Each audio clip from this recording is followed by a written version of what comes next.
Hello and welcome to Cargo Masterminds, our weekly Monday show where we interview global air cargo and logistic leaders who are fundamentally changing and shaping the future of freight. My name is Reggie John. Aeroplanes are the most advanced machines in the world deployed to transport people and goods. The business of passenger travel made rapid progress over the years in its digital transformation journey through a variety of automation processes.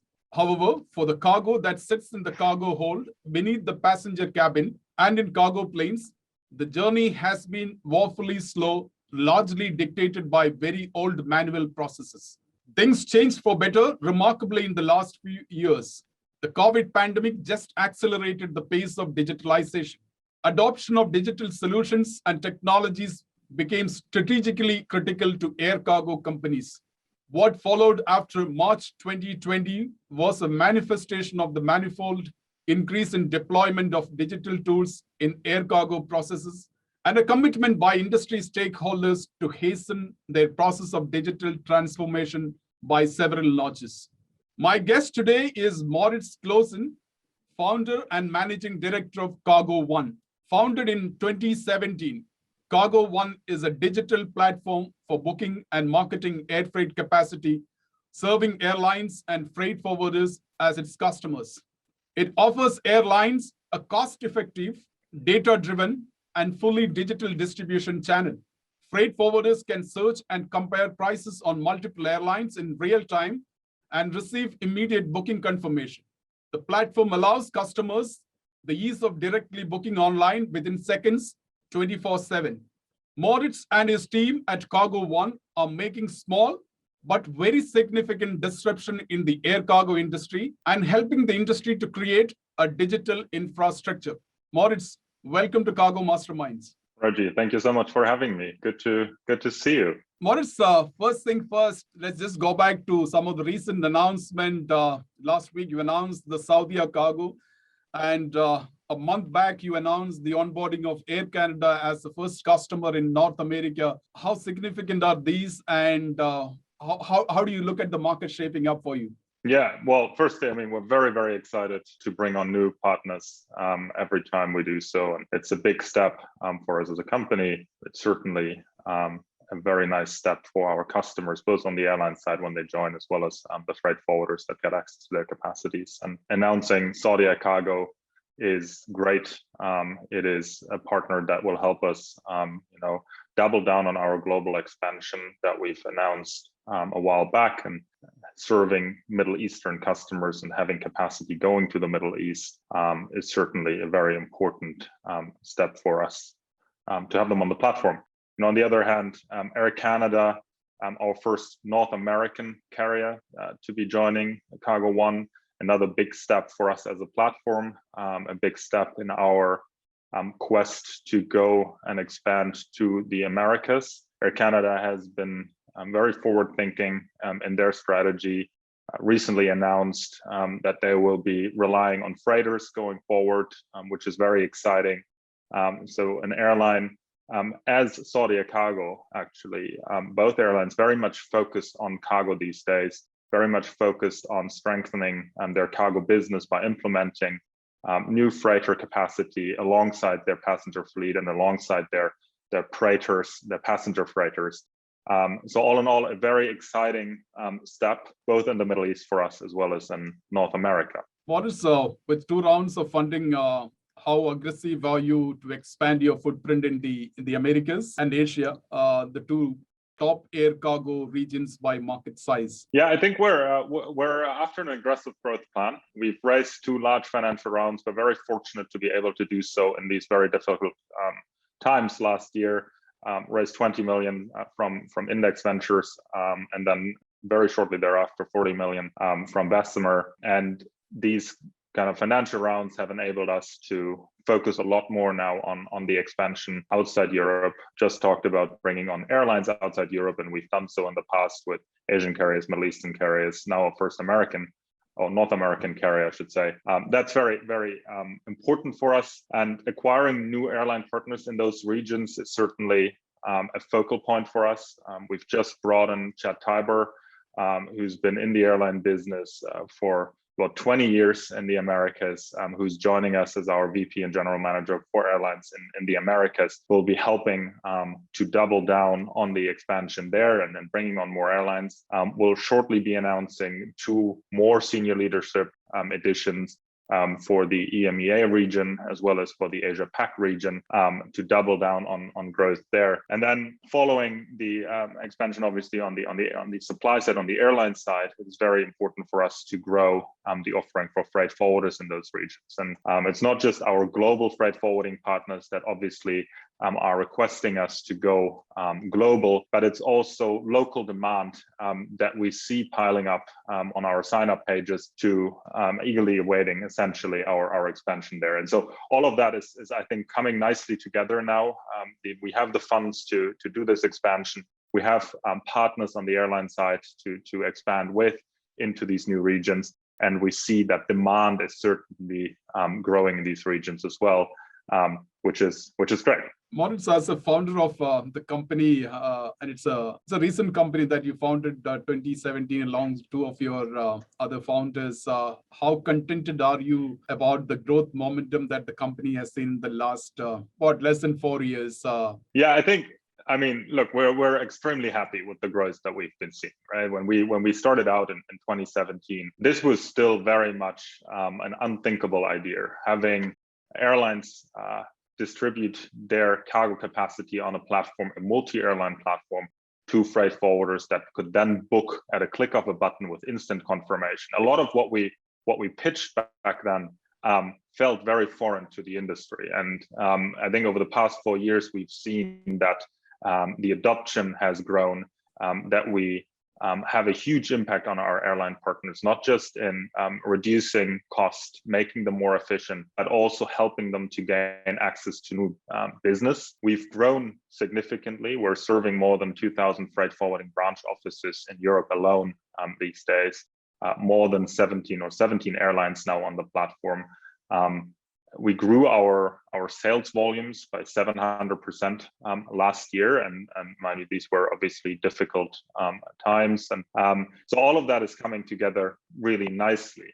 In December last year, we announced that we were processing more than 120,000 bookings annually. So that gives you kind of an idea of the scale that we're talking about, and we still grow that quite significantly month on month now. And so if we look at the growth of the past year in particular, I think it becomes very obvious that the industry is in need for digital solutions. What also becomes very obvious now is that airlines are focusing a lot more on cargo, and in doing so, they're becoming more and more concerned about the efficiency that the cargo business has, and the revenues that they can ultimately generate through this cargo business, right? And we see that some airlines have announced that 70% of their revenues now come from cargo. So cargo has a whole different position within airlines generally, and with that comes new responsibility for the cargo teams to deliver on goals that they may or may not have before.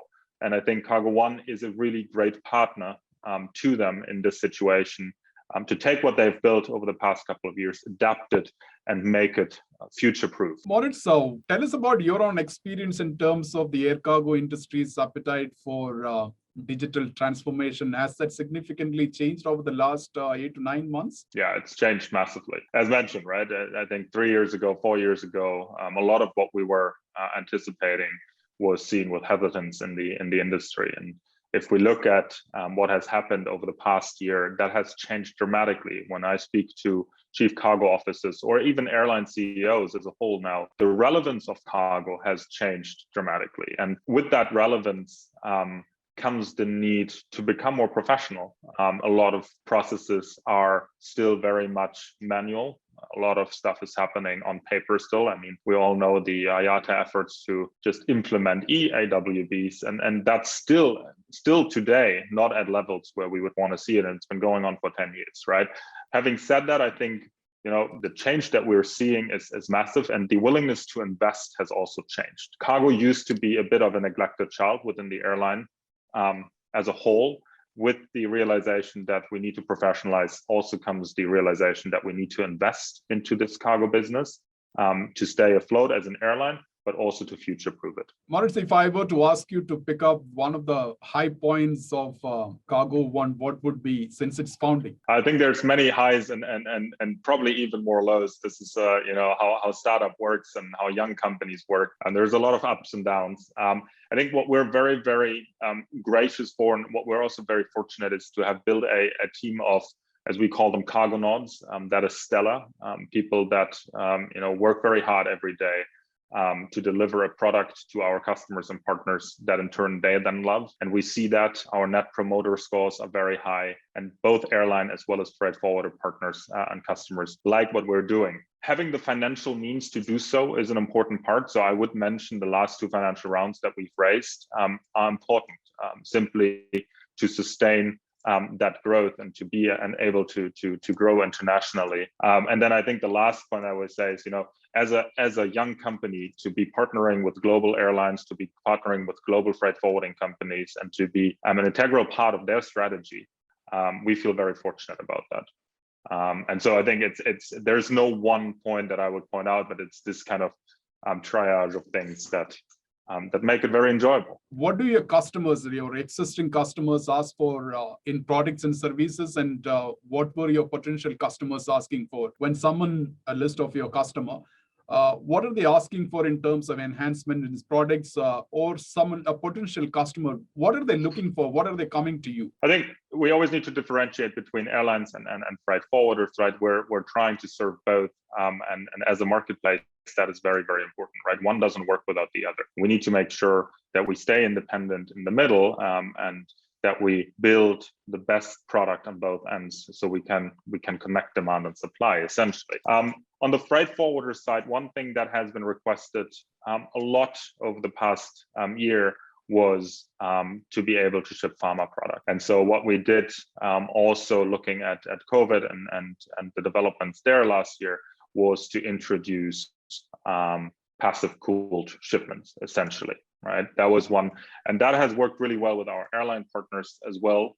They were looking to simplify that process, that booking process, essentially. And so by now, most of our airline partners offer passive cooled products. We're constantly adding to the products that are bookable through the platform. We always want to make sure that the very core of what we're doing, general cargo, is being done as good as possible, right? We want to have that instant confirmation. We want to make sure that anything you see on cargo.one is instantly bookable.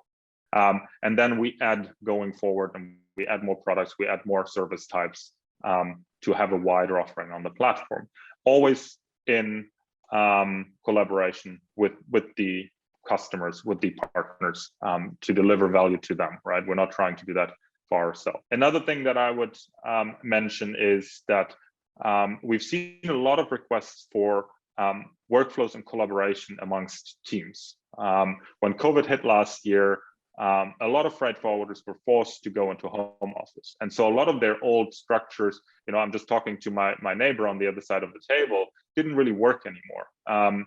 And so we quickly were confronted with a situation in which, I might have tracked a shipment for my colleague, but now I don't know which shipment he booked, and so I might have to do this differently. So what we started doing was build a more advanced management hub, we call it, on cargo.one, where you can not just track the shipments of your colleague, you can also modify and change them if you need. We've invested quite a bit of time and effort into the experience post-booking. Everything pre-booking we already did, and kind of the search, the compare, the book, right? But now it's about delivering value post-booking. And that is on the freight forwarder side about tracking it, modifying it, making sure that I can share it with my colleagues.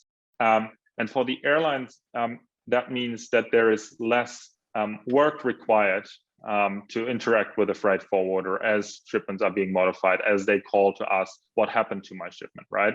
And with that comes that we've integrated an alerting system where we now proactively send notifications, for example, to a freight forwarding customer if a shipment deviates from its original plan. You can set those, and all of these things kind of make it easier for people to collaborate digitally rather than having to get on the phone or writing emails or doing it in an office space that many companies still don't have currently because of COVID. Air cargo is actually all about speed and reliability. So according to you, how true is this for the current scenario? And I'm asking this question particularly in the context of supply chain visibility has emerged as a top technology and business trend during the pandemic. Companies in the supply chain visibility are the new kids on the investment radar. Tell us, how does cargo.one intends to leverage your current capabilities and scale your operations? Yeah, I think you're exactly right. I mean, air cargo should be about speed and reliability. That's the reason why people choose that mode of transport. If I don't need speed, I can put it on a ship and it's going to be a lot cheaper, right? Or I'll put it on a train, but it might get stuck somewhere in the Russian winter. And so it is about speed and reliability. And I think it's something that we should always remember. And that should be the standard that we are after as an industry. I think what we see is, yes, during COVID, visibility, transparency in supply chain has become more of a topic, but realistically, customers were already expecting that, right? If we look at how we order our stuff nowadays on Amazon or on Alibaba, we know exactly where our shipment is any time of day. Like we can anticipate the guy ringing on our door, and we'll get a notification. Yet if we put something on a plane, oftentimes it's a bit of a black hole. So I think that's something that the industry needs to address. And data quality and tracking in particular is a big topic. It's horrible for most providers. And so there's a long way that we need to go. I think what we've been doing, and I mentioned the management hub, right? We've been working very closely with our airline partners to develop and continuously develop our tracking, and to make sure that our freight forwarding customers have an instant view on where their shipment is. We've taken that a step further and become proactive about what happens if something doesn't go according to plan. And that's normal, right? Like we're in global logistics, things will go wrong, and that's okay as long as we create visibility around what is happening. And so our take on that was to say, we're going to create an alerting system where customers can set alerts and they can tell us what they want to know and what they don't want to know. And we'll help them understand, if something deviates, or we tell their colleague to take a look at it, and these kinds of things. So that's something that we have leveraged quite a bit. We've started working with trackers and have started a trial with a non-lithium ion battery tracking provider to see whether we can generate our own data aside from the official airline data, the cargo IQ milestones, to create more visibility, right? In particular, when it comes to shipments that need to be tracked, pharma or else. So there's a lot that we've been working on, and I think there's still a lot that we need to do. Again, we're trying to do this in very close collaboration with our freight forwarding partners as well as our airline partners. Moritz, would you have any products in mind that would address the sustainability issues of the air freight industry or aviation industry? Yeah, I think that's a big topic, to be frank. And I think it's another topic which this industry has for too long put on hold and hoped that it wouldn't be affected by it. And I think the reality is that we see customers are a lot more worried about their carbon footprint. Shippers now go to freight forwarders and say, look, what does your supply chain look like, right? And can we make it carbon neutral? And so it's a topic that we need to address as an industry. I think efficiency is certainly one aspect of that, and having planes not fly at 40% load factors is certainly an important part to that. Going into initiatives as airlines with more sustainable fueling, for example, is another one. And I think there's more concrete ones, like having carbon offsetting as part of a product offering, right? And a platform like cargo.one is certainly in a very good position to be offering that. We're working with some of our partners to look into what this could look like, right? Whether that is a carbon offsetting based on the airplane type or the supply chain in general, or whether that is in a checkout process, something that you can buy. There's different ways of looking at that, but it's certainly something that we're aware of and that we're taking very seriously. Moritz, can you tell us about your current list of customers, airlines, and freight forwarders? And do you have any specific targets by the end of 2021? You would have X number of customers, both from airlines as well as freight forwarders? So more is always better, I would say, Reggie. I think we're at roughly, I guess it's 17 airlines on the platform currently, now with Air Canada and Saudi Cargo being announced. There is a few more players coming, an Asian player, a Middle Eastern, a European, and a North American carrier that will be announced shortly. So that's very exciting. Again, I think more is better, and we're working very hard on expanding and kind of being able to serve more customers at once. Chad and the Americas is certainly part of that effort, right? And I mentioned the other two positions that we're filling and announcing very shortly. What we've also seen is that, and I mentioned that in one of the first questions, right, that demand is growing in areas where we're not present yet for our demand side customers, for the freight forwarders. So we have sign up lists where freight forwarders in the Americas and Asia can actually sign up, and then these are growing quite quickly as we gain more recognition in the industry. We're serving 2,000 plus freight forwarding offices all in Europe right now. We've grown those by 300% last year, and we continue to grow at the same rate, even though the base is getting bigger.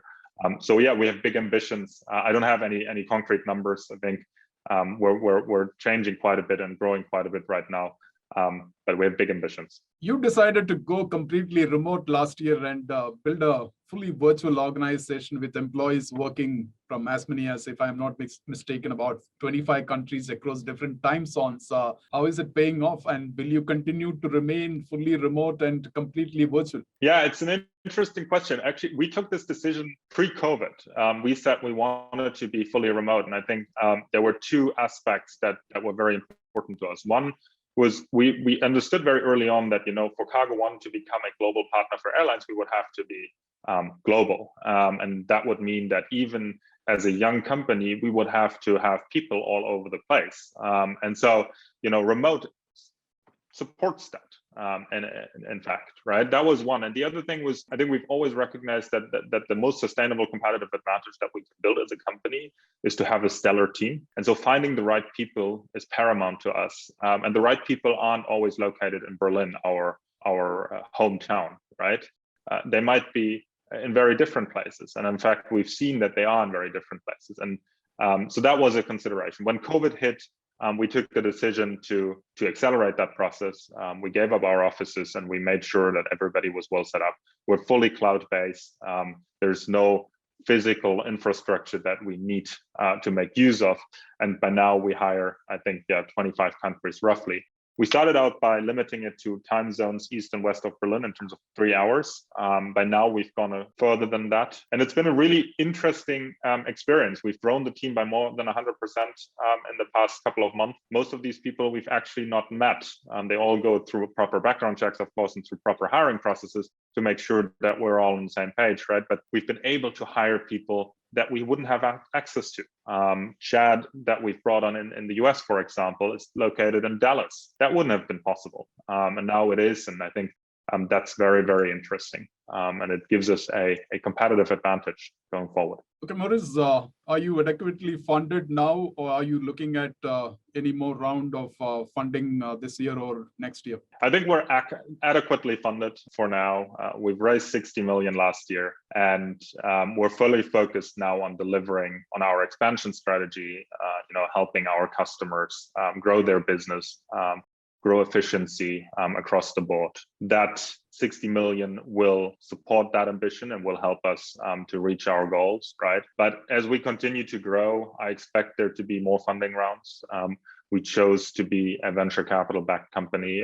We chose to do that because we think growth and being able to serve our customers in the best possible way is important. And so I expect there will be more funding rounds, but for now, we're heads down, focusing on delivering the best value that we can to our customers. Okay, my next question is a bit more interesting. Taking cargo.one public sometime in the future, is that something that you think about it? And the reason I'm asking this is, again, I want to connect back to the supply chain visibility, and the companies in the supply chain visibilities are actually in the radar. I think there are news about Blue Yonder trying to go IPO later this year. It was supposed to be taken over by by Panasonic, which already has an investment in it. Project 44, again, another US-based, German-based company likely to go. E2 Open, another company likely to go public. We are also seeing like significant amount of investment coming into companies like Fokites, 100 million announced last week. So there is a market appetite for companies in the supply chain visibility. So is that something that you remotely thinking about it? And do you think that there would be a scenario that cargo.one would be listed sometime in the future? Yeah, so I think firstly, Reggie, it's amazing to see that logistics and supply chain is suddenly on the radar. It wasn't for many years, right? And I think still when Flexport started out doing digital freight forwarding, that was a new thing, and everybody was very surprised that they got funding in the first place. And then obviously we all know they got quite a bit of funding kind of following up. And I think it's amazing to see that this industry and this whole kind of industry as a whole has been able to kind of change perception, and that there is funding coming in. And it's very, very important that it does, because that will change the innovation cycles drastically. For us, our aim right now is to build the best product, the best company that we can to support our partners globally, right? That is what we're fully focused on. We've received plenty of funding right now. And if we see that goal being supported by going public in the future, I think that's something that we would certainly consider, but it's not a goal for us right now, right? As of now, we're focused on delivering value. We're focused on doing so in the best possible way, and we can confidently, I think, do so as a privately held company in the medium term. And to my final question, when do you think cargo.one will turn profitable? Yeah, profitability is always an interesting question. We don't talk about our internal numbers, and thus we also don't talk about profitability metrics. I think, again, for us, we chose to be venture capital funded. We thought that was the right way forward, and then so do our investors. And so for us, it is more about investing our money into the right growth levers right now, into the right products to support our customers globally. And profitability is certainly a metric that we look at, but it is not something that is top of mind for us in the very short term. Moritz, it was such a pleasure talking to you. Thanks for sharing your thoughts on how cargo.one intends to shape the future of air freight with cutting-edge, cost-effective, innovative digital solutions. Thanks, Reggie, for having me. This was fun. That was Moritz Claussen, founder and managing director of cargo.one. Thank you for watching our videos. If you haven't subscribed to our YouTube channel, don't forget to subscribe now. Click the bell icon now so that you do not miss any of our new videos. We'll see you next week with another episode featuring another air cargo leader. Stay safe and stay healthy.